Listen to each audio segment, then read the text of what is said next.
Garda Revolusi Islam Irak atau IRGC rupanya menjadi dalang atas penyerangan kapal Israel di Samudra Hindia dan bukan Houthi.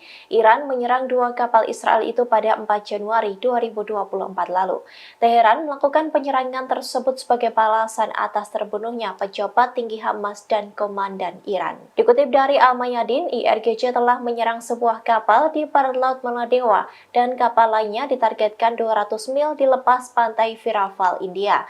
Iran menyerang dua kapal Israel itu atas terbunuhnya Kepala Biro Politik Hamas Saleh Al-Arauri di Beirut dan Komandan Iran di Suriah Brigadir Jenderal Razi Mousavi. Sebelumnya, pada 9 Januari lalu terungkap bahwa dua kapal Israel yang memuat minyak dalam jumlah besar menjadi sasaran di Samudra Hindia.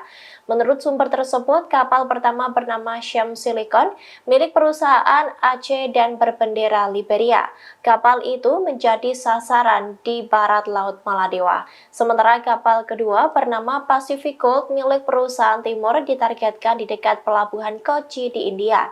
Operasi tersebut terjadi sekitar 48 jam setelah pembunuhan Wakil Ketua Hamas Sheikh Saleh Al-Arauri pada tanggal 2 Januari, di mana Al-Arauri tewas dalam serangan Israel yang menargetkan pinggiran selatan ibu kota Lebanon, Beirut.